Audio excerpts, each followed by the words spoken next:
Good morning news വിശദമായ റിപ്പോർട്ടുകളിലേക്ക് കടക്കുകയാണ്. സംസ്ഥാനത്ത് ശക്തമായ മഴ തുടരും. മധ്യകേരളത്തിലും വടക്കൻ കേരളത്തിലും ശക്തമായ മഴ പെയ്യാൻ സാധ്യതയുണ്ടെന്ന് കേന്ദ്ര കാലാവസ്ഥാ കേന്ദ്രം മുന്നറിയിപ്പ് നൽകി. നിലവിൽ കണ്ണൂർ, കാസർഗോഡ് ജില്ലകളിലാണ് ഓറഞ്ച് അലർട്ട് പ്രഖ്യാപിച്ചിരിക്കുന്നത്.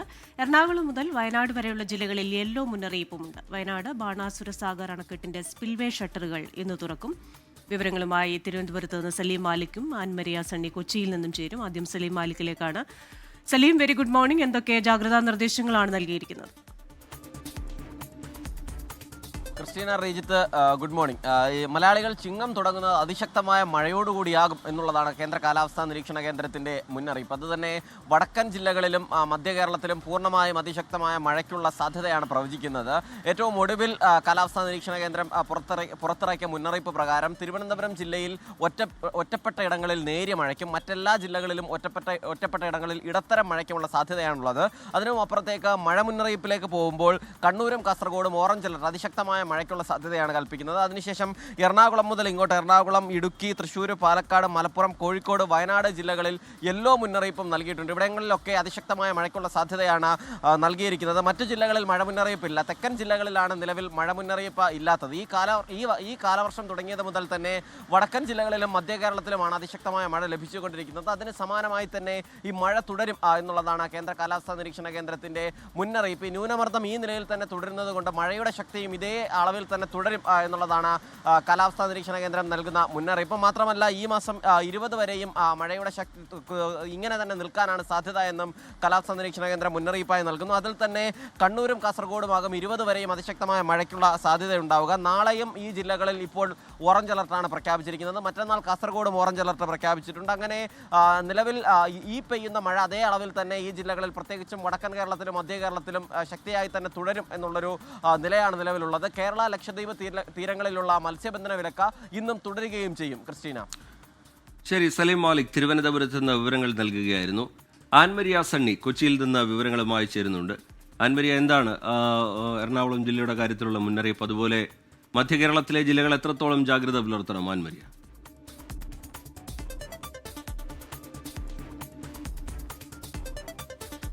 ഇന്നലെ രാത്രി മുതൽ പെയ്യുന്ന അതിശക്തമായിട്ടുള്ള മഴ അത് എറണാകുളം ജില്ലയുടെ മലയോര നഗരം തീരദേശ മേഖലകളിലെല്ലാം ഈ കാറ്റും മഴയും ഈ രീതിയിൽ തന്നെ തുടർന്നുകൊണ്ടിരിക്കുകയാണ്. ഇന്നലെ രാത്രി മുതലാണ് ഈ മഴ ശക്തമായിരിക്കുന്നത്. രാവിലെയോട് കൂടി അല്പം മഴയ്ക്കൊരു തോർച്ചയുണ്ടായിട്ടുണ്ടെങ്കിൽ പോലും വീണ്ടും മഴ പെയ്യുന്ന ഒരു സാഹചര്യത്തിലേക്ക് ഇപ്പോൾ കടക്കുന്നുണ്ട്. ഈ എറണാകുളം ജില്ലയുടെ മുന്നറിയിപ്പുകൾ സംബന്ധിച്ച് നോക്കുകയാണ് എങ്കിൽ പെരിയാർ നദീതീരത്തുള്ളവർക്ക് ജാഗ്രതാ നിർദ്ദേശം നൽകിയിട്ടുണ്ട്. പെരിയാറിലെ ജലനിരപ്പ് ഉയർന്ന ഒരു സാഹചര്യത്തിലാണ് അവർക്ക് ജാഗ്രതാ നിർദ്ദേശം നൽകിയിരിക്കുന്നത്. അതുപോലെ തന്നെ ചാലക്കുടി പുഴയുടെ തീരത്തുള്ള ഈ കുന്നുകര, ചേതമംഗലം പാറക്കടവ് അടക്കമുള്ള പ്രദേശങ്ങളിലും പഞ്ചായത്തുകളിലും ജാഗ്രതാ മുന്നറിയിപ്പുകൾ നൽകിയിട്ടുണ്ട്. ചാലക്കുടി പുഴയുടെ ജലനിരപ്പും ഉയരുന്നതുകൊണ്ടാണ് ഈ രീതിയിലുള്ള ഒരു മുന്നറിയിപ്പ് നൽകിയിരിക്കുന്നത്. മലയോര മേഖലകളിലേക്ക് അല്പം നിയന്ത്രണം നൽകിയിട്ടുണ്ട്. ഈ വിനോദസഞ്ചാര മേഖലകളിലേക്കടക്കം ഇന്ന് നിയന്ത്രണം പാലിക്കണമെന്നുള്ള മുന്നറിയിപ്പ് ഇന്നലെ രാത്രി തന്നെ നൽകിയിട്ടുണ്ട്. മലയോര മേഖലകൾ ഉൾപ്പെടെ ഈ ഉരുൾപൊട്ടൽ സാധ്യതയെല്ലാം കണക്കിലെടുത്തുകൊണ്ട് ആ രീതിയിലുള്ള പ്രദേശങ്ങളിൽ നിന്നും ആ രീതിയിലുള്ള പ്രദേശങ്ങൾ ഉണ്ടെങ്കിൽ അവിടെ നിന്ന് മാറി താമസിക്കണമെന്നടക്കമുള്ള ജാഗ്രതാ നിർദ്ദേശമാണ് നൽകിയിരിക്കുന്നത്. തീരദേശ മേഖലകളിലേക്ക് ശക്തമായിട്ടുള്ള കടലാക്രമണം ഉണ്ടാകാനുള്ള സാധ്യതയുള്ളതിനാൽ അവരോട് ക്യാമ്പുകൾക്കുൾപ്പെടെയിലേക്ക് മാറണമെന്നുള്ള ഒരു മുന്നറിയിപ്പും നൽകിയിട്ടുണ്ട്. നഗരമേഖലയിലെ ഈ ചെറിയ രീതിയിലുള്ള വെള്ളക്കെട്ടുകൾ ഇതിനോടകം തന്നെ പല പ്രദേശങ്ങളിലും രൂപപ്പെട്ടിട്ടുണ്ട്. എടപ്പള്ളി ടോൾ ഉൾപ്പെടെയുള്ള ഭാഗങ്ങളിലെല്ലാം ഈ ചെറിയ രീതിയിലുള്ള വെള്ളക്കെട്ടുകൾ ഇന്നലെ രാത്രി മുതൽ പെയ്യുന്ന മഴയിൽ തുടരുകയാണ്. കാറ്റാണ് ജില്ലയെ സംബന്ധിച്ചിടത്തോളം അല്പം ഭയമുണ്ടാക്കുന്നത്. കഴിഞ്ഞ മഴകളിലെല്ലാം കാറ്റായിരുന്നു വലിയ തരത്തിലുള്ള നാശനഷ്ടങ്ങളെല്ലാം ഉണ്ടാക്കിയിരുന്നത്. അതുകൊണ്ട് തന്നെ അതിലൊരു ജാഗ്രത നിർദ്ദേശം ഈ വലിയ മരത്തിന്റെ അടിയിലെല്ലാം വണ്ടികൾ പാർക്ക് ചെയ്യുന്നത് അല്ലെങ്കിൽ ആ ഒരു രീതിയിലെല്ലാം നിൽക്കുന്നവരോടെല്ലാം ഒരു ജാഗ്രതാ മുന്നറിയിപ്പും നൽകിയിട്ടുണ്ട്. ഈ രീതിയിലാണ് എറണാകുളം ജില്ലയുടെയും മൊത്തത്തിൽ മധ്യ കേരളത്തിലെ മലയോര മേഖലകളിലേക്ക് അടക്കം ജാഗ്രതാ നിർദ്ദേശമാണ് നൽകിയിരിക്കുന്നത്. ആ പ്രദേശങ്ങളിലേക്ക് രാത്രി യാത്രകളിലെല്ലാം അല്പം കുറയ്ക്കണമെന്നടക്കമുള്ള ജാഗ്രതാ നിർദ്ദേശം ഇന്നലെ രാത്രിയോട് തന്നെ പുറത്തു വന്നിട്ടുമുണ്ട്. റിജിത്ത്. ആൻമരിയ സണ്ണിയാണ് കൊച്ചിയിൽ നിന്ന് വിശദാംശങ്ങളുമായി വന്നത്. മലയാളിയുടെ പുതുവർഷമാണ് ചിങ്ങം 1.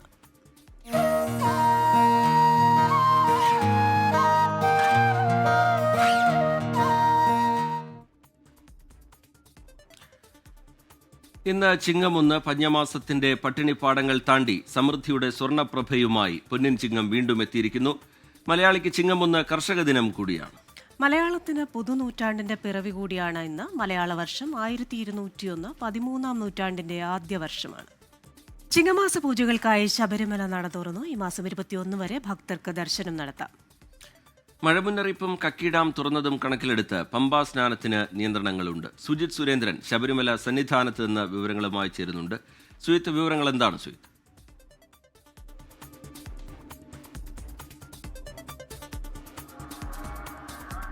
Christina, Rejith, good morning. Sabarimala സന്നിധാനത്ത് ചിങ്ങമാസ പുലരിയിൽ ദർശനത്തിനായി വലിയ ഭക്തജന തിരക്കാണ്. പ്രതികൂല കാലാവസ്ഥയാണ്, ശക്തമായ മഴയാണ്. ഈ മഴയെയും അവഗണിച്ചുകൊണ്ടാണ് ഇപ്പോൾ ഭക്തജനങ്ങൾ ദർശനത്തിനായി ക്യൂ നിൽക്കുന്ന കാഴ്ച നമുക്ക് കാണാൻ സാധിക്കുന്നത്. ഫ്ലൈ ഓവർ നിറഞ്ഞും തിരക്ക് നമുക്ക് കാണാൻ സാധിക്കുന്നുണ്ട്. 18-ാം പടിക്ക് താഴെയും വലിയ രീതിയിലുള്ള ക്യൂ ആണ് ഇപ്പോൾ ഉള്ളത്. രാവിലെ 5 മണിക്കാണ് നട തുറന്നത്. നിർമ്മാല്യ ദർശനം, മറ്റ് പൂജകളൊക്കെ തന്നെ ആരംഭിച്ചിരിക്കുന്നു. നിർമ്മാല്യ ദർശനത്തിന് ശേഷമുള്ള വിശേഷാൽ പൂജകളൊക്കെ തന്നെ ആരംഭിച്ചു. നെയ്യഭിഷേകം ആരംഭിച്ചിരിക്കുന്നു. ഇന്നത്തെ പ്രധാന ചടങ്ങ് എന്ന് പറയുന്നത് രാവിലെ 7:30 നടക്കുന്ന ശബരിമല ഉൾക്കഴകം, അതായത് കീഴ്ശാന്തിയുടെ തെരഞ്ഞെടുപ്പാണ്. അത് ശബരിമല ശ്രീകോവിലിന് തൊട്ടു മുന്നിലായാണ് നറുക്കെടുപ്പ് നടക്കുക. അതിനുശേഷം പമ്പ ഗണപതി ക്ഷേത്രത്തിലെ മേൽശാന്തിമാരെ തെരഞ്ഞെടുക്കുന്നതിനുള്ള നറുക്കെടുപ്പും ഇന്ന് നടക്കും. പമ്പയിലെ നടയുടെ മുന്നിലായി രാവിലെ 9:30 ഈ ചടങ്ങ് നടക്കുക. ഇപ്പോൾ ചിങ്ങമാസ പുലരിയിൽ അയ്യപ്പ ദർശനത്തിനായുള്ള ഒരു വലിയ നീണ്ട തിരക്ക് തന്നെയാണ് നമുക്ക് സന്നിധാനത്ത് ദൃശ്യമാകുന്നത്. പമ്പയിൽ ശക്തമായ നീരൊഴുക്കാണ്. അതുകൊണ്ട് തന്നെ പമ്പയിൽ ഭക്തർക്ക് കുളിക്കുന്നതിനുള്ള നിയന്ത്രണങ്ങൾ ഉണ്ട്. കക്കി ഡാമിലെ ജലനിരപ്പ് ഉയർന്നിരിക്കുന്ന ഒരു സാഹചര്യത്തിലാണ്, കക്കി ഡാം തുറന്നിരിക്കുന്ന ഒരു സാഹചര്യത്തിലാണ് ഈ പമ്പയിൽ വെള്ളം ഉയർന്നിരിക്കുന്നത്. അതുകൊണ്ടാണ് ഭക്തർക്ക് നദിയിൽ ഇറങ്ങുന്നതിന് നിയന്ത്രണമുള്ളത്. ഒപ്പം തന്നെ ഈ മല കയറി വരുമ്പോൾ പല ഭാഗങ്ങളിലും ശക്തമായ വഴുക്കലുണ്ട്. അതുകൊണ്ട് തന്നെ ഭക്തർ മല കയറുമ്പോഴൊക്കെ തന്നെ ശ്രദ്ധിക്കണമെന്നുള്ള ഒരു ജാഗ്രതാ നിർദ്ദേശം കൂടി ദേവസ്വം ബോർഡ് അധികൃതർ നൽകുന്നുണ്ട്. ഏതായാലും ഇന്ന് ഈ ചിങ്ങമാസ പുലരിയിൽ സന്നിധാനത്ത് വലിയ രീതിയിലുള്ള ഭക്തജന തിരക്കാണ് നമുക്ക് ദൃശ്യമാകുന്നത്. ക്രിസ്റ്റീന, റിജിത്ത്. സുജിത് സുരേന്ദ്രനാണ് ശബരിമല സന്നിധാനത്ത് നിന്ന് വിശദാംശങ്ങൾ നൽകിയത്. ചിങ്ങമാസ പൂജകൾക്കായി ശബരിമല നട തുറന്നു. മറ്റൊരു വാർത്തയിലേക്ക്. വോട്ടുകൊള്ള ആരോപണം ഉയർത്തിയും ബീഹാർ വോട്ടർ പട്ടിക പരിഷ്കരണത്തിനുമെതിരെ രാഹുൽ ഗാന്ധി നയിക്കുന്ന വോട്ട് അധികാർ യാത്രയ്ക്ക് ഇന്ന് തുടക്കം.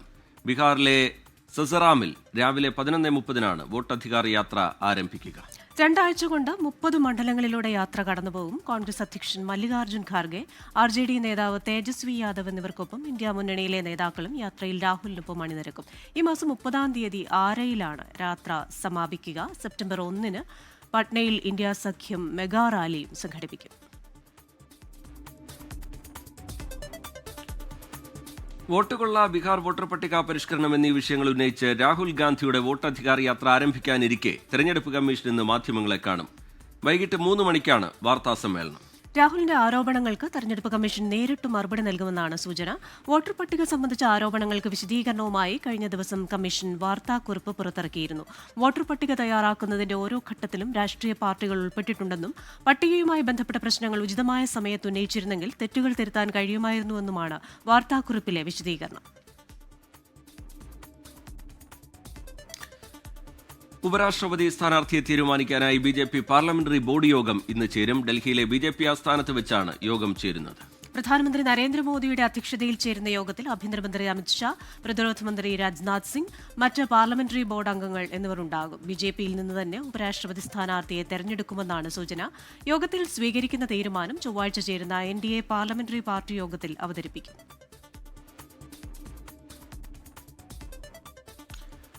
അന്താരാഷ്ട്ര ബഹിരാകാശ നിലയത്തിലെ ചരിത്രപരമായ സന്ദർശനത്തിന് ശേഷം ഇന്ത്യയിൽ തിരിച്ചെത്തി ഗ്രൂപ്പ് ക്യാപ്റ്റൻ ശുഭാംശു ശുക്ല. ഡൽഹി വിമാനത്താവളത്തിലിറങ്ങിയ ശുഭാംശുവിന് ശാസ്ത്ര സാങ്കേതിക വകുപ്പ് മന്ത്രി ജിതേന്ദ്ര സിംഗ്, ഡൽഹി മുഖ്യമന്ത്രി രേഖ ഗുപ്ത എന്നിവരുടെ നേതൃത്വത്തിൽ ആവേശോജ്വലമായ സ്വീകരണമാണ് നൽകിയത്. ശുഭാംശുവിന്റെ ഭാര്യയും മകനും വിമാനത്താവളത്തിൽ സ്വീകരിക്കാനെത്തിയിരുന്നു. ആക്സിയം 4 ദൌത്യത്തിന്റെ ഭാഗമായി യുഎസിലായിരുന്ന ശുഭാംശു 1 വർഷത്തിന് ശേഷമാണ് ഇന്ത്യയിൽ തിരിച്ചെത്തുന്നത്. പ്രധാനമന്ത്രി നരേന്ദ്രമോദിയുമായി കൂടിക്കാഴ്ച നടത്തിയ ശേഷം സ്വദേശമായ ലക്നൌവിലേക്ക് മടങ്ങും. ഓഗസ്റ്റ് 22, 23 തീയതികളിൽ നടക്കുന്ന ദേശീയ ബഹിരാകാശ ദിന ആഘോഷങ്ങളിലും പങ്കെടുക്കും. 2027 നടത്താൻ ഉദ്ദേശിക്കുന്ന ഇന്ത്യയുടെ അഭിമാന ദൌത്യമായ ഗഗൻയാനിലും അംഗമാണ് ശുഭാംശു ശുക്ല.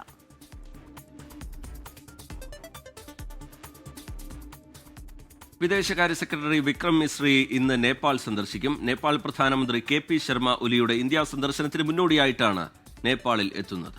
നേപ്പാളിന്റെ വിദേശകാര്യ സെക്രട്ടറി സേവാ ലംസാലുമായി മിസ്രി കൂടിക്കാഴ്ച നടത്തും.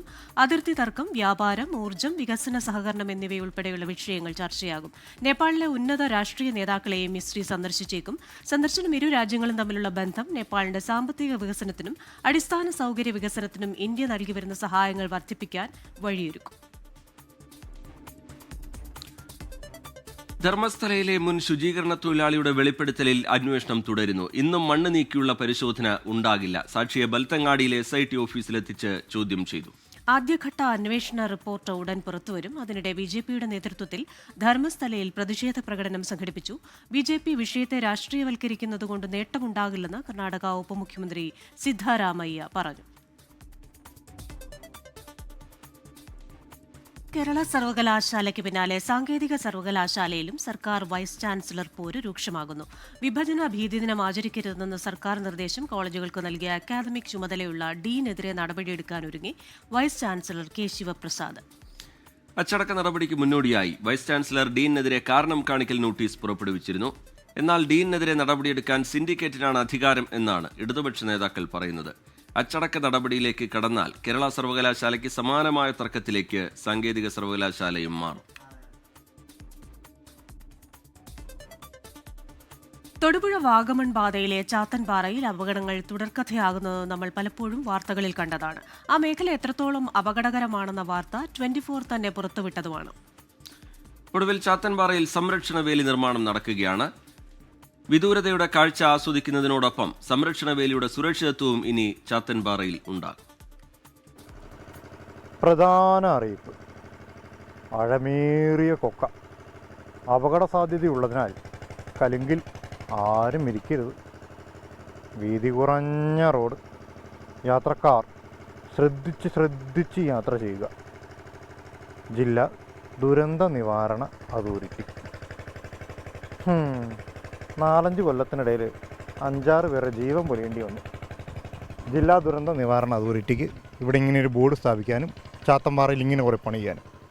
എന്തായാലും ആളുകൾ വീണ് മരിച്ചുകൊണ്ടിരുന്ന ചാത്തമ്പാറ എന്ന് പറയുന്ന കൊക്കയ്ക്ക് മുഖം മാറുകയാണ്. ഈ വർഷം മാത്രം 3-ലേറെ ജീവനാണ് ചാത്തൻപാറയിൽ പൊലിഞ്ഞത്. നല്ല മഴക്കാലത്തും മഞ്ഞുകാലത്തും തെന്നിത്തിരിച്ചു കിടക്കുന്ന പാത പലരെയും വലിച്ച് കൊക്കയിലേക്ക് ഇട്ടിട്ടുണ്ട്. പലപ്പോഴും പലകുറി പലരും ആവശ്യപ്പെട്ടെങ്കിലും ഒടുവിൽ ജില്ലാ ഭരണകൂടം അവിടെ സംരക്ഷണ വേലി തീർക്കാൻ തീരുമാനിച്ചത് ഇപ്പോഴാണ്. തൊടുപുഴ കാഞ്ഞാറിൽ നിന്ന് വാഗമണ്ണിലേക്കുള്ള പാതയിൽ ഏറ്റവും മികച്ച വ്യൂ പോയിന്റുകളിൽ ഒന്നുകൂടിയാണ് ചാത്തൻപാറ.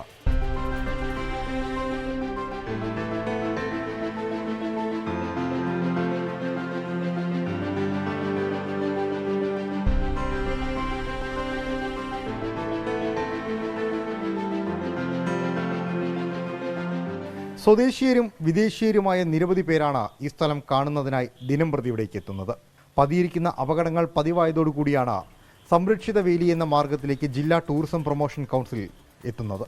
കലുങ്കുകൾ പൂർണ്ണമായി മൂടുന്നതിനോടൊപ്പം 5 അടി പൊക്കത്തിൽ സംരക്ഷണ വേലി കൂടി നിർമ്മിക്കുന്നതോടെ ചാത്തൻപാറയിലെ കാഴ്ചയുടെ ഭംഗിക്ക് സുരക്ഷിതത്വവും കൂട്ടുവരികയാണ്. ലാൽകൃഷ്ണൻ, 24, തൊടുപുഴ.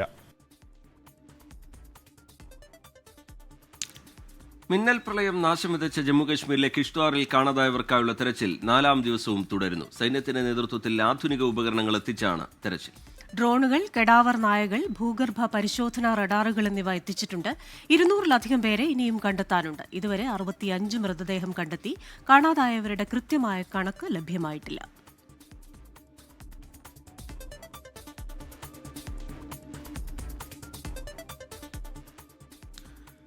വോട്ടുകൊള്ള ആരോപണം ഉയർത്തിയും ബീഹാർ വോട്ടർ പട്ടിക പരിഷ്കരണത്തിനുമെതിരെ രാഹുൽ ഗാന്ധി നയിക്കുന്ന വോട്ടധികാർ യാത്രയ്ക്ക് ഇന്ന് തുടക്കം. ബീഹാറിലെ സസറാമിൽ രാവിലെ 11:30-നാണ് വോട്ടധികാർ യാത്ര ആരംഭിക്കുക.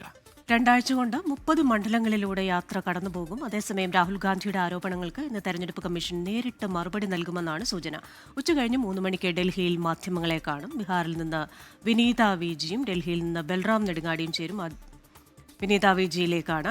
വിനീത, ഗുഡ് മോർണിംഗ്. ഒരു വശത്ത് ഒരു വലിയ പോരാട്ടത്തിനായി രാഹുൽ ഗാന്ധി ഒരുങ്ങുന്നു. 2 ആഴ്ച നീണ്ടു നിൽക്കുന്ന ഒരു യാത്ര, ഭാരത് ജോഡോ യാത്രയ്ക്ക് സമാനമായി അത്തരത്തിലൊരു യാത്രയിലൂടെ കൂടുതൽ ആളുകളിലേക്ക് സന്ദേശം എത്തിക്കാമെന്ന പ്രതീക്ഷയാണ്. ഒപ്പം തന്നെ മറുവശത്ത് തെരഞ്ഞെടുപ്പ് കമ്മീഷനും മറുപടിയുമായി എത്തുമെന്ന പ്രതീക്ഷയിലാണല്ലോ.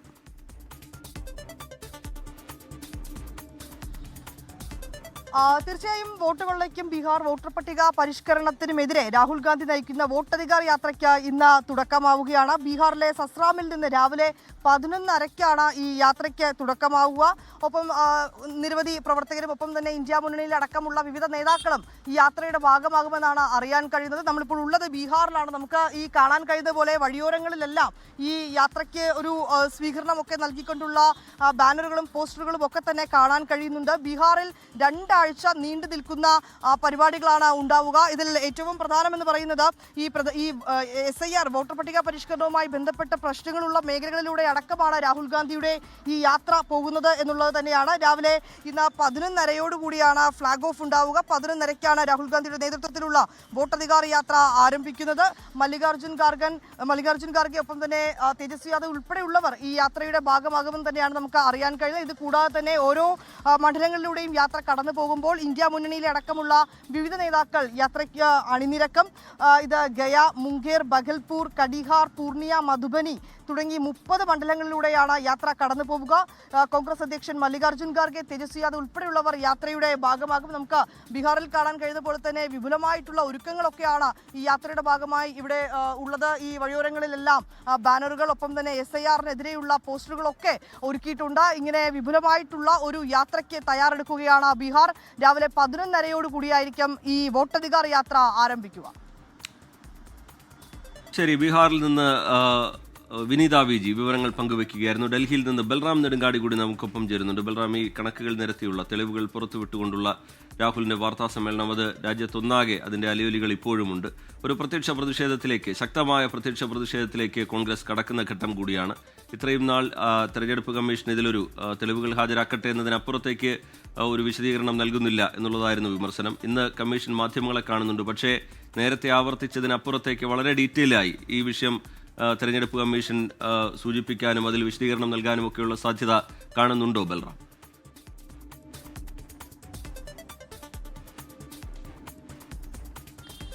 Very good morning Rijith, Christina. നേരത്തെ രാഹുൽ ഗാന്ധി 10 ദിവസം മുമ്പ് ഈ ആരോപണങ്ങളുമായി വാർത്താ സമ്മേളനം വിളിച്ച് രേഖകൾ നിരത്തിയ ഘട്ടത്തിൽ ഒറ്റ വാക്കിലുള്ള മറുപടിയായിരുന്നു തെരഞ്ഞെടുപ്പ് കമ്മീഷന്റെ ഭാഗത്തു നിന്നും ഉണ്ടായിരുന്നത്. ഇതിനെതിരെ പോലും കടുത്ത വിമർശനങ്ങൾ പ്രതിപക്ഷത്തിന്റെ ഭാഗത്തു നിന്നും ഉയർന്നു. തെറ്റിദ്ധരിപ്പിക്കുന്നത് എന്ന ഒറ്റ വാക്കിലായിരുന്നു തെരഞ്ഞെടുപ്പ് കമ്മീഷന്റെ പ്രതികരണം ഈ വിഷയത്തിൽ വന്നത്.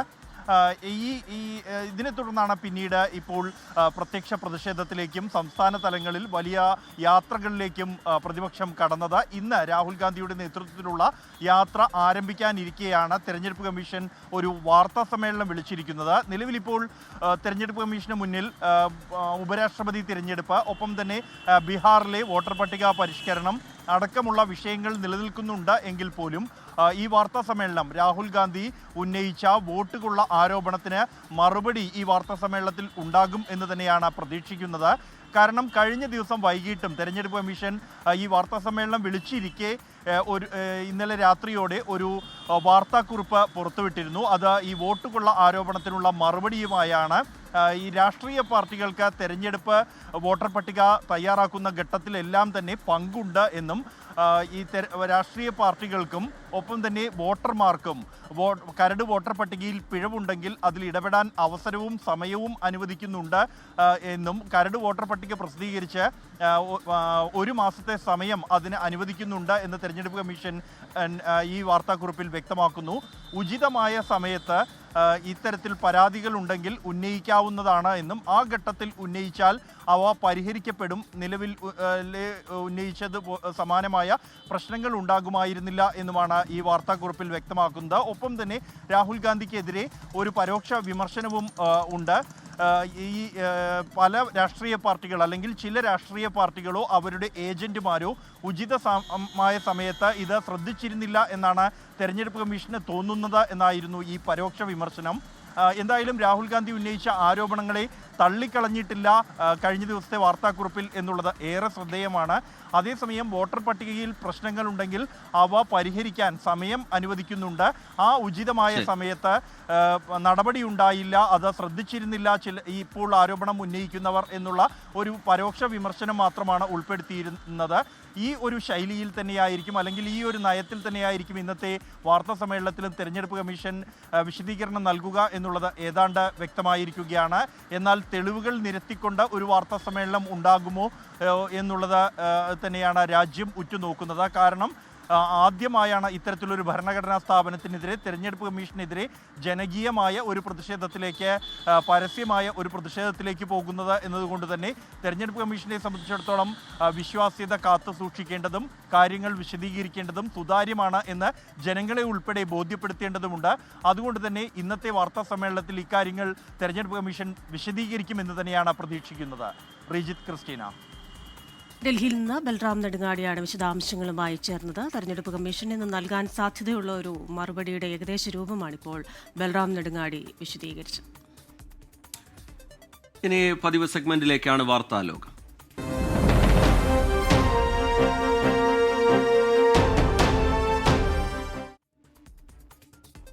യുദ്ധവിരാമത്തിന് യുക്രൈൻ ഡോണറ്റ്സ് റഷ്യയ്ക്ക് വിട്ടുകൊടുക്കണമെന്ന് American president Donald Trump. Donetsk റഷ്യയ്ക്ക് വിട്ടു നൽകാൻ തയ്യാറായാൽ മറ്റു പ്രദേശങ്ങളിലെ മുന്നേറ്റം മരവിപ്പിക്കാൻ തയ്യാറാണെന്ന് പുടിൻ ട്രംപിനെ അറിയിച്ചതായി റോയിട്ടേഴ്സ് റിപ്പോർട്ട് ചെയ്തു. പുടിന്റെ ആവശ്യം യുക്രൈൻ പ്രസിഡന്റ് വ്ളോദിമിർ സെലൻസ്കി നിരസിച്ചു. റഷ്യയുമായുള്ള യുദ്ധം അവസാനിപ്പിക്കാൻ യുക്രൈൻ കരാറിന് തയ്യാറാകണമെന്ന് ട്രംപ് ആവശ്യപ്പെട്ടു. റഷ്യ വൻ ശക്തിയാണെന്നും യുക്രൈൻ അങ്ങനെയല്ല എന്നും ട്രംപ് പറഞ്ഞു. ഡൊണറ്റ്സ്ക് പ്രവിശ്യയുടെ 1/3 ഉൾപ്പെടെ യുക്രൈന്റെ 1/5 പ്രദേശവും ഇപ്പോൾ റഷ്യയുടെ നിയന്ത്രണത്തിലാണ്. 2014 യുക്രൈനിലെ വ്യാവസായിക മേഖലയായ ഡോണറ്റ്സ്കിൽ റഷ്യ അധിനിവേശം ആരംഭിച്ചത്.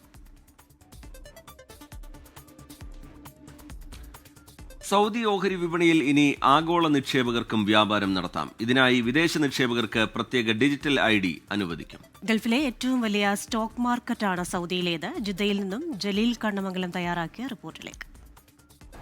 സൗദിയിൽ വിദേശികൾക്ക് സ്വത്ത് സ്വന്തമാക്കാമെന്ന പ്രഖ്യാപനം വന്നത് ഏതാനും ദിവസം മുമ്പാണ്. 2026 ജനുവരി മുതലാണ് ഈ നിയമം പ്രാബല്യത്തിൽ വരുന്നത്. ഇപ്പോഴിതാ സൗദി ക്യാപിറ്റൽ മാർക്കറ്റ് അതോറിറ്റിയിൽ നിന്ന് വളരെ സുപ്രധാനമായ മറ്റൊരു പ്രഖ്യാപനം വന്നിരിക്കുന്നത് സൗദിയിലെ ഓഹരി വിപണിയിൽ വിദേശ നിക്ഷേപകർക്കും ആഗോള നിക്ഷേപകർക്കും വ്യാപാരം നടത്താം എന്ന ഒരു സുപ്രധാനമായ തീരുമാനമാണ് വന്നിരിക്കുന്നത്.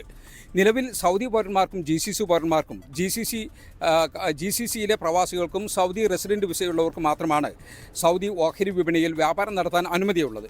ഇപ്പോൾ ലോകത്ത് എവിടെയുള്ളവരായാലും അവർക്ക് സൗദി റെസിഡൻറ്റ് വിസ ഇല്ലെങ്കിലും GCC റെസിഡൻറ്റ് വിസ ഇല്ലെങ്കിലും അവർക്ക് വ്യാപാരം നടത്താനുള്ള അനുമതി വന്നിരിക്കുകയാണ്. GCC റെസിഡൻറ്റ് വിസയുള്ളവർക്ക് GCCയിലെ പ്രവാസികൾക്ക് സൗദി സ്റ്റോക്ക് മാർക്കറ്റിൽ വ്യാപാരം നടത്താനുള്ള അനുമതി വന്നത് ഏതാനും മാസങ്ങൾക്ക് മുമ്പാണ്. അത് വ്യാപാരം തുടങ്ങി പിന്നീട് അവർ മറ്റൊരു രാജ്യത്തേക്ക് പോവുകയാണെങ്കിൽ പോലും ആ വ്യാപാരം തുടരാം എന്ന് മാർക്കറ്റ് അതോറിറ്റി അറിയിച്ചിട്ടുണ്ട്. ഇപ്പോൾ ആഗോള നിക്ഷേപകർക്ക് ഈ സൗദി സ്റ്റോക്ക് മാർക്കറ്റിൽ വ്യാപാരം നടത്താനുള്ള അനുമതി വന്നിരിക്കുകയാണ്. അവർക്ക് ഇതിനു വേണ്ടി മാത്രം പ്രത്യേക ഡിജിറ്റൽ ID ഇഷ്യൂ ചെയ്യുമെന്നും അതോറിറ്റി അറിയിച്ചിട്ടുണ്ട്. ഓഹരി വിപണിയുടെ 49% വരെയാണ് ആഗോള നിക്ഷേപകർക്ക്, വിദേശികൾക്ക് ഈ ഓഹരി വിപണിയിൽ ഈ വ്യാപാരം നടത്താനുള്ള അനുമതിയുള്ളത്. ഏതായാലും ഈ ഓഹരി വിപണിയെ, സ്റ്റോക്ക് മാർക്കറ്റിനെ ഉദാരവൽക്കരിക്കുക, കൂടുതൽ വിദേശ നിക്ഷേപകരെ സൗദിയിലേക്ക് ആകർഷിക്കുക എന്നിവയൊക്കെയാണ് ഇതിന് പിന്നിലുള്ളത്. നമുക്കറിയാം, ഗൾഫിലെ തന്നെ ഏറ്റവും വലിയ സ്റ്റോക്ക് മാർക്കറ്റാണ് സൗദിയിലത്. ഇന്ത്യ-US വ്യാപാര കരാർ താൽക്കാലികമായി നിർത്തിവെച്ചു എന്നുള്ള വാർത്ത കൂടി വരുന്നുണ്ട്. അമേരിക്കൻ സംഘം ഇന്ത്യയിൽ ഈ മാസം 25-ന് എത്തേണ്ടതായിരുന്നു. ആ അമേരിക്കൻ സംഘം എത്തില്ല എന്ന സൂചനകളും ലഭിക്കുന്നുണ്ട്. ഇനി നോക്കാം ചില അന്താരാഷ്ട്ര വാർത്തകൾ. ചൈനീസ് വിദേശകാര്യമന്ത്രി വാങ് യി തിങ്കളാഴ്ച ഡൽഹിയിലെത്തുമെന്ന് വിദേശകാര്യ മന്ത്രാലയം അറിയിച്ചു. അതിർത്തി തർക്കം പരിഹരിക്കാനുള്ള സമിതികൾക്കിടയിലെ ചർച്ചയ്ക്കാണ് വാങ് യി എത്തുന്നത്. അജിത് ദോവലാകും ഇന്ത്യയുടെ ഭാഗത്ത് നിന്ന് ചർച്ചയ്ക്ക് നേതൃത്വം നൽകുന്നത്. ഈ മാസം അവസാനം പ്രധാനമന്ത്രി നരേന്ദ്രമോദി ചൈനയിലെത്തുന്നതിന് മുന്നോടിയായാണ് വാങ് യിയുടെ സന്ദർശനം.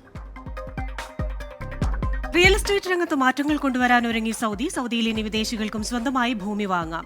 അബ്സ്വാർ പ്ലാറ്റ്ഫോം വഴി ഡിജിറ്റൽ തിരിച്ചറിയൽ രേഖ സ്വന്തമാക്കിയവർക്കാണ് ഇടപാട് നടത്താൻ കഴിയുക. മക്കയും മദീനയും ഒഴികെയുള്ള സ്ഥലങ്ങളിലാണ് അനുമതി ലഭിക്കുക. സൗദി അറേബ്യയിലേക്ക് വിദേശ നിക്ഷേപം ആകർഷിക്കുകയാണ് ലക്ഷ്യം. UK-യിൽ വാഹനാപകടത്തെ തുടർന്ന് മലയാളി യുവതിയുടെ 5 മാസം പ്രായമുള്ള ഗർഭസ്ഥ ശിശു മരിച്ച സംഭവത്തിൽ പ്രതിക്ക് 13 വർഷം തടവ് ശിക്ഷ. 2024 സെപ്റ്റംബർ 29-നായിരുന്നു അപകടം.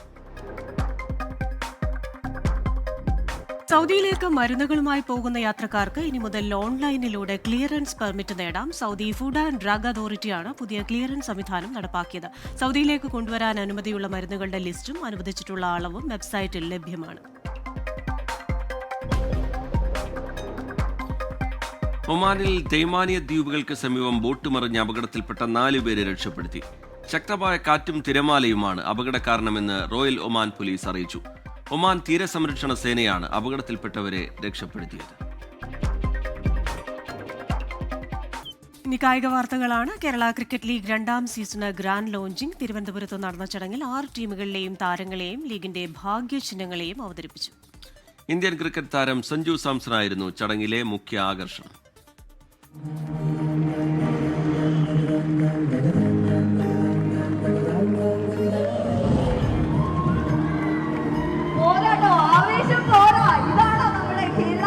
കേരളത്തിന്റെ സ്വന്തം ക്രിക്കറ്റ് പൂരത്തിന് വർണ്ണാഭമായ കൊടിയേറ്റം. കേരള ക്രിക്കറ്റ് ലീഗിന്റെ ഭാഗ്യചിഹ്നങ്ങളുടെ പേരുകളുടെ പ്രഖ്യാപനമായിരുന്നു ആദ്യം. ബാറ്റേന്തിയ കൊമ്പൻ വീരുവെന്നും മലമുഴയ്ക്ക് വേഴാമ്പൽ ചീരുവെന്നും അറിയപ്പെടും.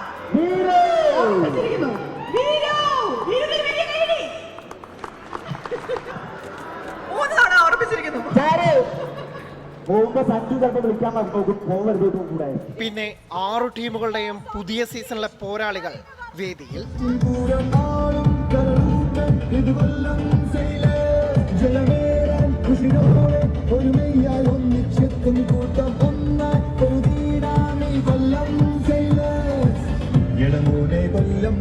ഒടുവിൽ ആരാധകർ കാത്തിരുന്ന നിമിഷം.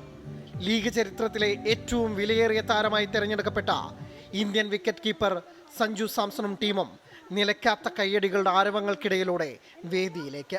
ഒന്നും നോക്കാതെ ബോൾ നോക്കുക, വലിച്ചങ്ങ് അടിക്കുക. 21-നാണ് KCL 2-ലെ മത്സരങ്ങൾക്ക് തുടക്കമാവുന്നത്. സെപ്റ്റംബർ 7-ന് കലാശപ്പോരും. Sports desk 24.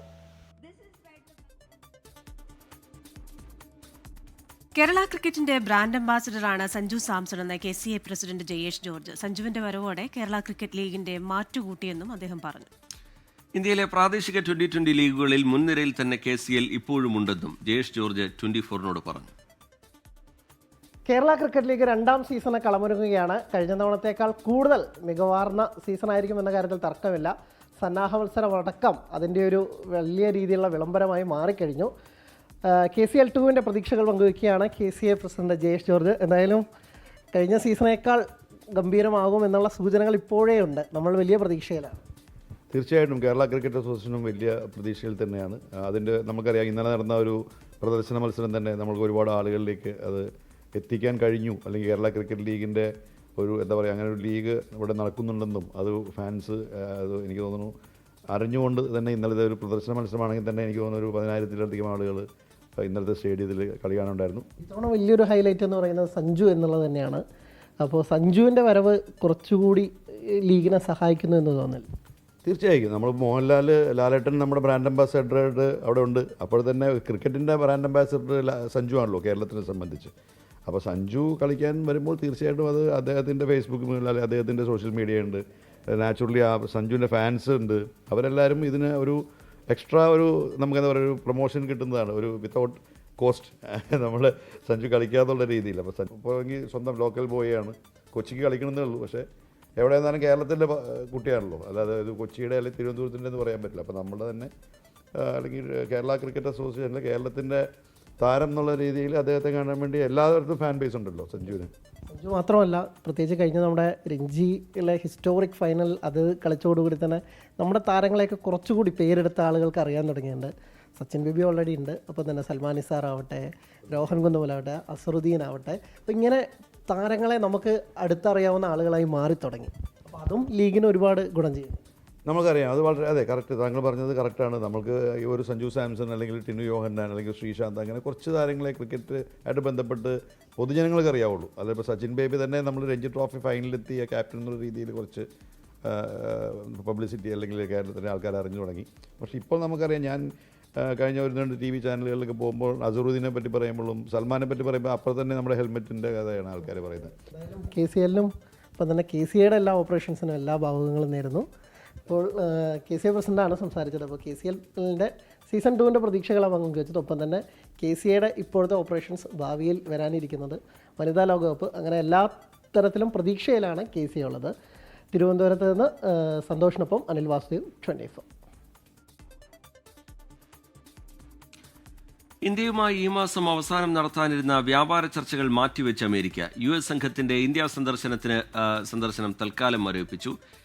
ഇതോടെ ഇന്ത്യ-US വ്യാപാര കരാർ അനിശ്ചിതത്വത്തിലായി. കാർഷിക മേഖലയിൽ വിട്ടുവീഴ്ചയില്ലെന്ന ഇന്ത്യയുടെ നിലപാടാണ് കാരണമെന്നാണ് സൂചന. വിവരങ്ങളുമായി ഡൽഹിയിൽ നിന്ന് ബൽറാം നെടുങ്ങാടിയാണ് ചേരുന്നത്. Balram, good morning again. ഇപ്പോൾ 27-ാം തീയതി ഈ കരാറിൽ 27-ാം തീയതിയാണ് വ്യാപാര കരാറിൽ അന്തിമ ധാരണയാകാൻ ട്രംപ് അനുവദിച്ചിരുന്ന സമയം. ആ സമയത്തിനകം തന്നെ ഈ വ്യാപാര കരാറിൽ ഒരു ധാരണയാകും എന്നായിരുന്നു എല്ലാവരും വിശ്വസിച്ചിരുന്നത്. ഈ മാസം 25-ന് US സംഘം ഇന്ത്യയിൽ എത്താനിരിക്കുകയായിരുന്നു. ബൽറാം നെടുങ്ങാടിയാണ് വിശദാംശങ്ങളുമായി ചേരുന്നത്. Balram, good morning again. ഈ ഒരു കരാർ 27-ന് മുമ്പ് കൺക്ലൂഡ് ചെയ്യണമെന്നായിരുന്നല്ലോ US ആവശ്യപ്പെട്ടിരുന്നത്. എന്നാൽ നമുക്ക് നമ്മുടേതായ ചില കണ്ടീഷനുണ്ട്. പാലുൽപ്പന്നങ്ങളും അടക്കം കാർഷികോൽപ്പന്നങ്ങൾ ഇന്ത്യയിലേക്ക് കൊണ്ടുവന്ന് ഡംപ് ചെയ്യുമ്പോൾ നമ്മുടെ കർഷകർക്ക് അതിൻ്റെ പ്രയോജനം ലഭിക്കില്ല എന്നത് ചൂണ്ടിക്കാട്ടി നമ്മൾ ആ കരാറിൽ ചില തടസ്സവാദങ്ങൾ ഉന്നയിച്ചിരുന്നു. എന്താണ് യഥാർത്ഥത്തിൽ ഇപ്പോഴത്തെ ഈ സന്ദർശനം മരവിപ്പിക്കാനുള്ള ഒരു കാരണം? വീണ്ടും ഒരു സമ്മർദ്ദ തന്ത്രമാണോ?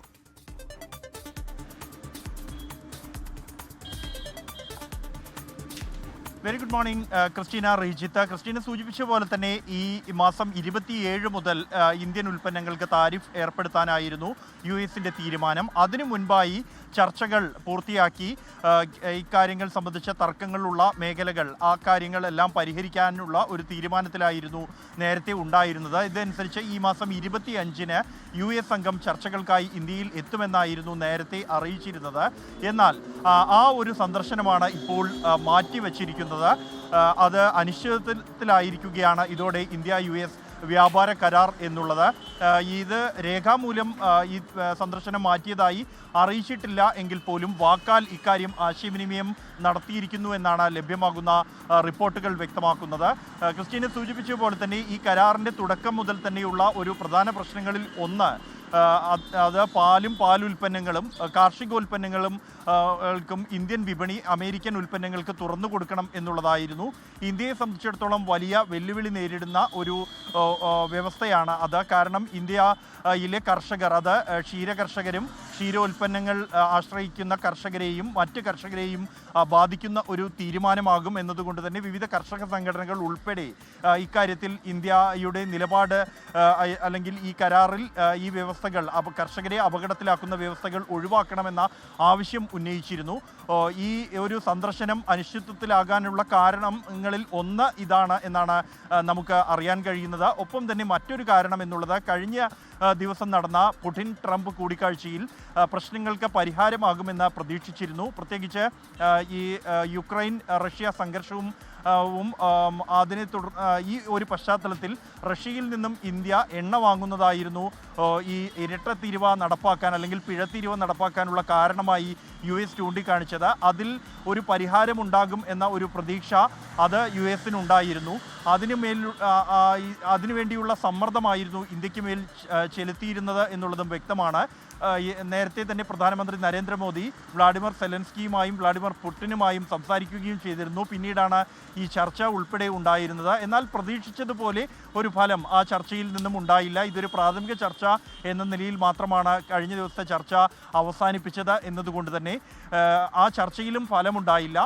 ഈ ഒരു പശ്ചാത്തലത്തിൽ കൂടിയാണ് ഈ ചർച്ച അല്ലെങ്കിൽ ഇന്ത്യയിലേക്കുള്ള സന്ദർശനം തൽക്കാലത്തേക്ക് മരവിപ്പിച്ചിരിക്കുന്നത്. അത് ഒരു സമ്മർദ്ദ തന്ത്രമായി തന്നെയാണ് വിലയിരുത്തപ്പെടുന്നത്.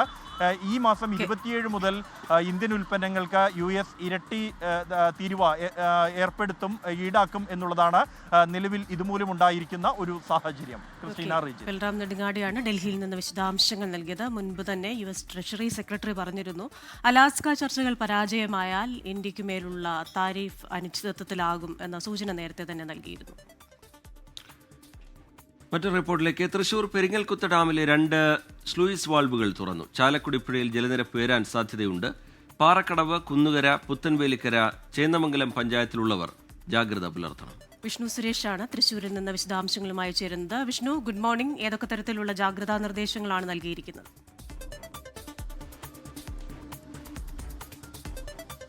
Good morning. ഇന്നലെ മുതൽ തൃശ്ശൂരിൽ ശക്തമായ മഴ ഉണ്ടായിരുന്നു. ഇന്നലെ വിദ്യാഭ്യാസ സ്ഥാപനങ്ങൾക്ക് അവധിയടക്കം പ്രഖ്യാപിച്ചിട്ടുണ്ടായിരുന്നു.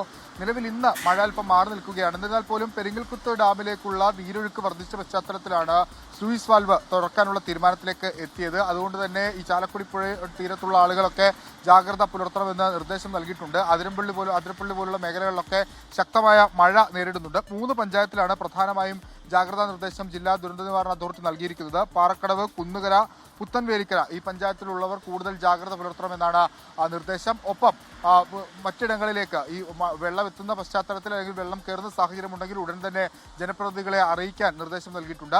പീച്ചി ഡാമിന്റെ ഷട്ടറിൽ അതിൽ 1 സെന്റിമീറ്ററോളം ഇന്നലെ ഉയർത്തിയിരുന്നു. ആവശ്യമെങ്കിൽ കൂടുതൽ അത് ഒരു 4 മുതൽ 5 സെന്റിമീറ്റർ വരെ ഉയർത്താനുള്ള നിർദ്ദേശവും നൽകിയിട്ടുണ്ട്. ഇന്ന് മഴ മാറി നിൽക്കുകയാണ്. ഒപ്പം ഒരു പ്രതിസന്ധി നിലനിൽക്കുന്നത് ഈ മഴയുമായി ബന്ധപ്പെട്ട് തൃശ്ശൂർ ഇടപ്പള്ളി മണ്ണുത്തി ദേശീയപാതയിലാണ്. അവിടെ ഈ മഴ കൂടുതൽ ശക്തമായി കഴിഞ്ഞാൽ അവിടെ ഉണ്ടാകുന്ന നിർമ്മാണ പ്രവർത്തനങ്ങൾക്കിടയിൽ വെള്ളക്കെട്ട് രൂപപ്പെടുകയും പിന്നീട് ഇന്നലെ പോലെ ഗതാഗതം രൂക്ഷമാകാനുള്ള സാധ്യതയുണ്ട്. അത് ഒഴിവാക്കാനുള്ള നടപടികളും ജില്ലാ ഭരണകൂടമൊക്കെ സ്വീകരിക്കുന്നുണ്ട്. ക്രിസ്റ്റീന, തൃശ്ശൂരിൽ നിന്ന് വിഷ്ണു സുരേഷാണ് വിശദാംശങ്ങളുമായി ചേർന്നത്. സുൽത്താൻ ബത്തേരി ഹേമചന്ദ്രൻ കൊലക്കേസിൽ ഒരാൾ കൂടി പിടിയിൽ. വയനാട് സ്വദേശി വെൽബിൻ മാത്യു ആണ് പിടിയിലായത്. ഹേമചന്ദ്രനെ തട്ടിക്കൊണ്ടുപോയ ശേഷം പണമിടപാടുമായി ബന്ധപ്പെട്ടുള്ള എഗ്രിമെന്റിൽ വെൽബിൻ മാത്യു സാക്ഷിയായി ഒപ്പുവെച്ചിട്ടുണ്ട്. ഷഹദ് റഹ്മാൻ വിവരങ്ങളുമായി ചേരുന്നുണ്ട് കോഴിക്കോട്ട് നിന്ന്. ഷഹദ്, എന്താണ് വിവരങ്ങൾ? Good morning Rajith, Christina. ഇന്നലെയാണ് ഈ അറസ്റ്റ് പോലീസ് ചില സാങ്കേതിക തകരാറുകളുണ്ട്. ശരി, അല്പസമയത്തിനകം ഷഹദ് റഹ്മാനിലേക്ക് എത്താം. സുൽത്താൻ ബത്തേരി ഹേമചന്ദ്രൻ കൊലക്കേസിൽ ഒരാൾ കൂടി പിടിയിലായിരിക്കുന്നു. വയനാട് സ്വദേശി വെൽബിൻ മാത്യുവിനെയാണ് ഇപ്പോൾ പോലീസ് പിടികൂടിയിരിക്കുന്നത്. ഷഹദ് റഹ്മാൻ തുടരുന്നുണ്ട് കോഴിക്കോട്ട് നിന്ന്. ഷഹദ്, തുടരാം. ഷഹദ്, ഇന്നലെയാണ് ഇതുമായി ബന്ധപ്പെട്ടുള്ള അറസ്റ്റ് രേഖപ്പെടുത്തിയിട്ടുള്ളത്. മെഡിക്കൽ കോളേജ് പോലീസാണ് അറസ്റ്റ് രേഖപ്പെടുത്തിയിട്ടുള്ളത്. ഈ വെൽബിൻ മാത്യു എന്ന് പറയുന്ന ഈ യുവാവിന് ഈ കേസുമായിട്ടുള്ള ബന്ധം ഹേമചന്ദ്രനെ കോഴിക്കോട് നിന്നും തട്ടിക്കൊണ്ടു പോകുന്ന സമയത്ത് ഈ കാറിൽ വെൽബിൻ മാത്യു ഉണ്ടായിരുന്നു എന്നുള്ളതാണ് അന്വേഷണ സംഘം കണ്ടെത്തിയിട്ടുള്ളത്. അത് ഈ കേസിൽ നേരത്തെ അറസ്റ്റിലായിട്ടുള്ള 4 പേരോടുമായി ചോദിക്കുകയും അല്ലെങ്കിൽ അവരിൽ നിന്നൊക്കെ എടുത്ത മൊഴിയുടെ അടിസ്ഥാനത്തിൽ കൂടിയാണ് ഈ വെൽബിൻ മാത്യു അറസ്റ്റിലാകുന്നത്. കൂടാതെ നേരത്തെ തന്നെ ഈ ഹേമചന്ദ്രൻ ഈ നൗഷാദിന് കൊടുക്കാനുള്ള പണവുമായി ബന്ധപ്പെട്ട ഒരു കരാർ ഒപ്പിട്ടിട്ടുണ്ടായിരുന്നു. ആ കരാറിൽ ഇത്തരത്തിൽ ഈ വെൽബിൻ മാത്യു ഒപ്പിട്ടിട്ടുണ്ട് എന്നും അന്വേഷണ സംഘം കണ്ടെത്തിയിട്ടുണ്ട്. കൂടാതെ ഇത്തരം ഒരു മരണം നടന്ന ഘട്ടത്തിൽ പോലും പോലീസിന് വിവരം അറിയിക്കാൻ ഈ വെൽബിൻ മാത്യു തയ്യാറായില്ല എന്നും അന്വേഷണ സംഘം പറയുന്നുണ്ട്. ഇതിന്റെ എല്ലാം അടിസ്ഥാനത്തിലും ഒപ്പം തന്നെ കൂടെ ഉണ്ടായിരുന്ന മറ്റു പ്രതികളുടെ കൂടി മൊഴിയുടെ അടിസ്ഥാനത്തിലാണ് ഇപ്പോൾ ഈ കേസിൽ ഒരാൾ കൂടി അറസ്റ്റിലായിരിക്കുന്നത്. മൊത്തത്തിൽ ഈ കേസിൽ ഇപ്പോൾ അറസ്റ്റിലായവരുടെ എണ്ണം 5 എന്നുള്ളതായി മാറിയിരിക്കുന്നു. സുൽത്താൻ ബത്തേരി ഹേമചന്ദ്രൻ കൊലക്കേസിൽ 5ാം പ്രതി കൂടി പിടിയിലായിരിക്കുകയാണ്. കഴിഞ്ഞ രാത്രിയിലാണ് ഇയാൾ പിടിയിലായത്. ഷഹദ് റഹ്മാനാണ് കോഴിക്കോട് നിന്ന് വിശദാംശങ്ങൾ നൽകിയത്.